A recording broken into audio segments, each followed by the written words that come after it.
আমরা চন্দ্রবোরা সাপ বা রাসেলস ভাইপার সাম্প্রতিক সময়ে এর উপস্থিতি বিভিন্ন জেলায় আমরা দেখছি এবং দেখছি যে ছড়িয়ে পড়ছে। এই প্রসঙ্গে কথা বলবো। গত 11 বছরে এই বিষধর সাপ 32টি জেলায় দেখা গেছে। বিষধর এই সাপের অ্যান্টিভেনমের কার্যকারিতা অন্তত 80%। তবে অ্যান্টিভেনম দেওয়ার পরও অন্তত 20% আক্রান্ত মারা যায়। দেরিতে হাসপাতালে আসাই তাদের মৃত্যুর অন্যতম কারণ।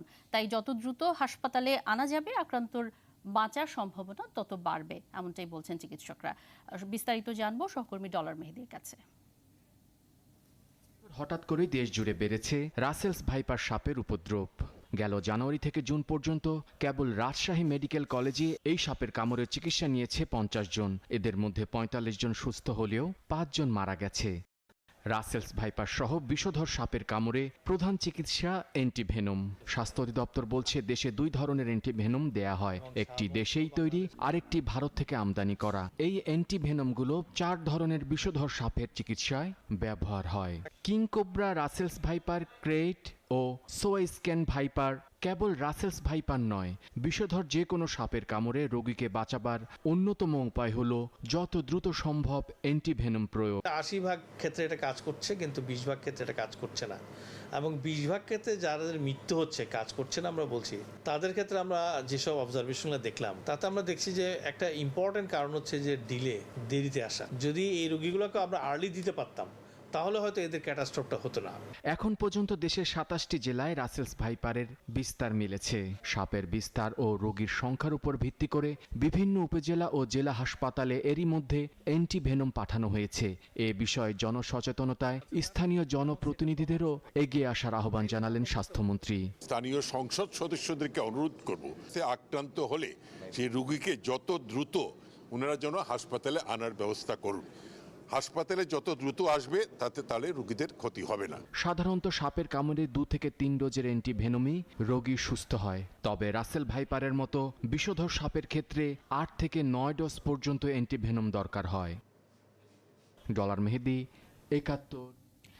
এবার যাব আলোচনায়। আমাদের সাথে আগে থেকেই যুক্ত আছেন লেখক এবং গবেষক অধ্যাপক গওহার নাঈম ওয়ারা, এবং আমাদের সাথে আরো যুক্ত হয়েছেন অধ্যাপক ডাক্তার চিন্ময় কান্তি দাস, জনস্বাস্থ্য বিশেষজ্ঞ।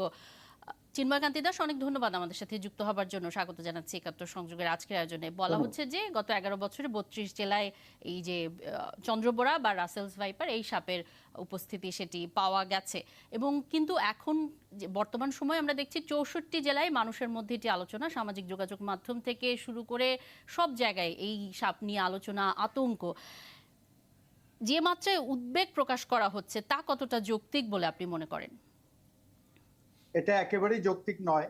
তার কারণ হচ্ছে সায়েন্টিফিক্যালি যেটা বিভিন্ন গবেষণা দেখা গেছে, সাপ হচ্ছে সবচেয়ে প্রাণীদের মধ্যে সবচেয়ে নিরীহ একটি প্রাণী। সুতরাং এটা নিয়ে যে উদ্বেগ এবং উৎকণ্ঠা, সেটা গোয়েবলস এর সেই গুজবের মতো আর কি। সুতরাং এটা নিয়ে উৎকণ্ঠিত হওয়ার কিছু নেই। আর আমাদের দেশের সবচেয়ে বিষধর সাপদের মধ্যেও কিন্তু রাসেল ভাইপার পড়ে না। একটা যেমন কেউটে বা অন্যান্য যে সমস্ত বিষধর সাপ আছে তার তুলনায় কিন্তু রাসেল ভাইপার অনেকটাই অবিষধর, তাদের মতো না। সুতরাং আপনার এটা নিয়ে যে ফেসবুক বা অন্যান্য মিডিয়াতে যে সমস্ত কথাবার্তাগুলো বলা হচ্ছে, সেটা সিম্পলি অজ্ঞানতা অথবা অন্য কোনো উদ্দেশ্য নেই। কারণ এটা হচ্ছে একেবারে নির্ধারিত একটা সত্য জিনিস যে সাপের মধ্যে রাসেল ভাইপার কিন্তু। আর আরেকটা জিনিস আপনাকে মনে রাখতে হবে, সেটা হচ্ছে সাপ কিন্তু, সাপের জায়গা কিন্তু লোকালয় না। আমরা বিভিন্নভাবে প্রকৃতিকে এবং বাস্তু যে সংস্থান সেটাকে ধ্বংস করার পরেই কিন্তু সে তার খাদ্য বা অন্যান্য কাজে সে কিন্তু তার লোকালয়ে আসছে। রাসেল ব্যাপারটা কিন্তু সাপটাও তাই। তবে এটাকে যেভাবে আমরা এখন একটা ভয়ঙ্কর একটা জায়গায় নিয়ে গেছি, সেটা থেকে কিন্তু পরিত্রাণ হওয়া উচিত। এটা মিডিয়ার দায়িত্ব কিন্তু সত্যটা উপস্থাপন করা। জি, এই জায়গায় গওহার নাঈম ওয়ারা আপনার কাছে জানতে চাই, সেটি হচ্ছে এই যে এটি আমরা যখন এই সংক্রান্ত খবরগুলো পড়ছিলাম, বিশেষজ্ঞরা বলছেন যে গোখরা বা কেউটে সাপের কামড়েও হচ্ছে এটা দ্রুত যাকে কামড় দেয় তিনি মারা যান। রাসেলস ভাইপারের ক্ষেত্রে অন্ততপক্ষে 72 ঘন্টা সময় পাওয়া যায়। কিন্তু জি, তাহলে এই আতঙ্ক হঠাৎ করে কেন, এটি আপনার কাছে কি কারণ মনে হয়? এবং একটা সময় তো বিলুপ্ত হয়ে গিয়েছিল তেমনটি ধারণা করা হচ্ছিল, হঠাৎ করে আমরা লোকালয়ে এত কেন দেখতে পাচ্ছি, এই সাপের উপস্থিতি এত বেশি কেন? ধন্যবাদ। আমি সাপে যাওয়ার আগে যে আলোচনাটা হচ্ছিল তার একটু খেই ধরে আলোচনা করতে জি চাই। জি সেটা হচ্ছে যে আমাদের সাবেক মন্ত্রী যে কথাটা বললেন এটা আমার কাছে খুব ভয় লাগলো। উনি বললেন যে আঁকাবাঁকা নদীগুলিকে উনি সোজা করবেন। আল্লাহর ওয়াস্তে আর যাই করেন এই কাজটা করেন না। কারণ নদী আঁকাবাঁকা হয়েছে নদীর কারণে, এটা মাছের জন্য দরকার। আমরা অনেক আগে আমাদের চট্টগ্রামের একটা নদীকে সোজা করতে গেছিলাম। তার অনেক দুর্ভোগ আমরা এখনো ভোগ করছি। এটা যেন কেউ না করে। আর ডেল্টা প্ল্যানের যে কথা বলা হচ্ছে, ডেল্টা প্ল্যান তখনই সার্থক হবে যখন এই ডেল্টা রিজনের সবগুলো দেশের সাথে যুক্ত হতে পারবে। সেটা একটা কথা। এবার রাসেল ভাইপারে আসি। রাসেল ভাইপার আসলে এটার নাম হলো চন্দ্রবোড়া। আমরা যদি রাসেলস ভাইপার বলি তাহলে ঠিক আছে, রাসেল ভাইপার বলাটা একদম ভুল। এটার নাম না, হুম এটার নাম হচ্ছে চন্দ্রবোড়া। আমরা চন্দ্রবোড়াই বলবো। তো এটা খুবই অলস একটা সাপ। আপনাকে কামড় দিয়ে আবার ফেরত দিয়ে দেখবেন ওখানেই সে বসে আছে। সে খুব একটা নড়াচড়া করে না, খুবই অলস প্রকৃতির সাপ। এবং সে এবং বেশিরভাগ ক্ষেত্রে যেটা হয়েছে, যারা একটা কামড় দিয়েছে তারা দেখতে গিয়েছে এটা কি সাপটা কি মরে গেছে না বেঁচে আছে, পা দিয়ে দেখেছে অথবা হাত দিয়ে ধরতে গিয়েছে অজগর মনে করে। সেই সব কারণে এটা কামড়াচ্ছে। এবং এটা আম, যেমন বললেন যে এটা 72 ঘন্টা পর্যন্ত রোগী থাকে, কিন্তু যেটা মন্ত্রী সাহেব বলছিলেন যত দ্রুত সম্ভব, এটা কিন্তু যত দ্রুত সম্ভব না। এটা 100 মিনিটের মধ্যে এই চিকিৎসা শুরু করতে হবে। তার মানে হাসপাতালে আরো 10-15 মিনিট আগে পৌঁছাতে হবে। হুম আমার একটা সাকল্যের সময় থাকবে 60 মিনিট কামড়ানোর পরে পরে, যদি আমি কাউন্ট করি। 1 এর ঘন্টা এর বেশি কম হলে এখন 1 ঘন্টার মধ্যে পৌঁছানোর মতন জায়গা কতটুকু আছে?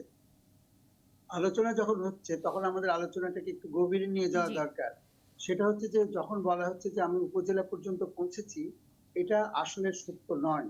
আমরা অনেক উপজেলায় খোঁজ নিয়েছি, সেখানে নাই। এবং সেখানে মজুদ থাকলেও আরেকটা বড় সমস্যা, এইটা ভ্যাকসিনটা দেওয়ার জন্য যে আমাদের জনশক্তি দরকার, দক্ষ জনশক্তিরও একটা অভাব আছে। এটা আমাদের হুম স্বীকার করতে হবে এবং এটা শেখাতে হবে। আরেকটা বড় সমস্যা যে আমাদের এখন প্রাইভেট মেডিকেল কলেজ হাসপাতাল কিন্তু অনেক হয়েছে, এখানে কোনো সাপের রোগীর চিকিৎসা দেওয়া হয় না। তার মানে কি হচ্ছে, রোগীটার একটা সে চিকিৎসা পাচ্ছেন সেটা একটা, কিন্তু সবচেয়ে বড় যে ক্ষতিটা হচ্ছে এখান থেকে হাজার হাজার এমবিবিএস ছাত্র ছাত্রী বেরিয়ে আসছে, তারা কোনোদিন সাপে কাটা রোগীই দেখে নাই এবং তারা চাকরি পাচ্ছে এবং উপজেলাতে যাচ্ছে। এখন এই অবস্থায় তারা যদি একটা রোগী দেখে তারা প্রথমেই ভয় পায় এবং এটাকে রেফার করে দেয়। তখন ওই যে গোল্ডেন টাইম যে 100 মিনিট, 100 মিনিটের মধ্যে 100 মিলিলিটার তাকে পুশ করতে হবে, সেই সময়টা আর থাকে না। এবং এই যে একটা অবস্থা যে যারা শিখে আসছে তারা এটা আসলে শিখছে না এবং তারা ভয় পাচ্ছে। এবং সাপে কাটা রোগী যখন আসে তখন তার সাথে আরো 10-15-20 জন 30 জন 50 জন লোক আসে এবং তারা তাকিয়ে থাকে কত তাড়াতাড়ি ভালো হবে। তাদের তারা যখন দেখে পুশ করার সাথে সাথে তার মুখ দিয়ে বমি আসছে, ইয়ে হচ্ছে, তখন তারা ভয় পেয়ে যায়। তারা মনে করে এই ইনজেকশনটা দেওয়ার কারণেই রোগীর এই অবস্থা হয়েছে। সেই জন্য গ্রাসরুট লেভেলে যারা ডাক্তার আছে তারা প্রথমে একটু ভয় পায়, ক্রাউড দেখে ভয় পায়, হুম হুম সাহসের অভাব, কোনো সময় আগে দেখে নাই। এবং এটা পুশ করার জন্য যে টেকনিক্যাল অ্যাবিলিটি এবং যে মানসিক একটা শক্তি দরকার, সেটা বেশিরভাগ জায়গায় নাই। এবং সেইটা আমাদের আসলে একটু ওই জায়গাটা একটু আমাদের মনোযোগ সংযোগ করতে হবে।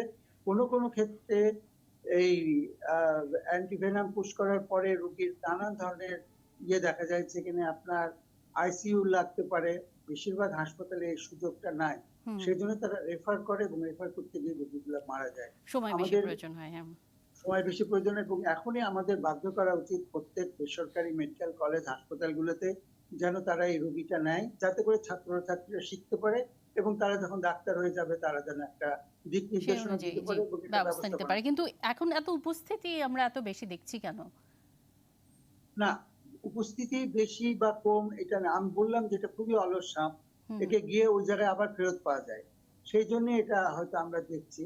এবং যেভাবে প্রচার হচ্ছে আমার মনে হয় না পরিস্থিতি এতটা এতটা আহ, ইয়ে ভয়ের কারণ আছে বা এতটা হচ্ছে খারাপ। জি তো রাসেল ভাইপার আছে এবং এটা আগেও ছিল, এটা বরেন্দ্র এলাকায় ছিল। 2000 সালের বন্যার পরে এটা ছড়িয়েছে এবং সেই কারণেই আমাদের হয়তো এখন ভয় হচ্ছে। কিন্তু মানুষ যে চিকিৎসা পাচ্ছে না এবং এটাকে ক্রাউডকে ম্যানেজ করার সময় কাউন্সিলিং করে যখন ডাক্তাররা, তখনও তারা কিন্তু একটা ভয় দেখায়, হুম হুম বলে একটা ভয়ঙ্কর সাপে কামড়েছে, রোগী হুম বাঁচতে হুম পারে, হুম রোগী হুম নাও বাঁচতে পারে, আপনারা আল্লাহকে জি ডাকেন, আমরা জি চেষ্টা জি করছি। এই এই যে এই এই চিকিৎসা এই ব্যবস্থাটি ভয়টা নিয়ে আমরা ফিরবো।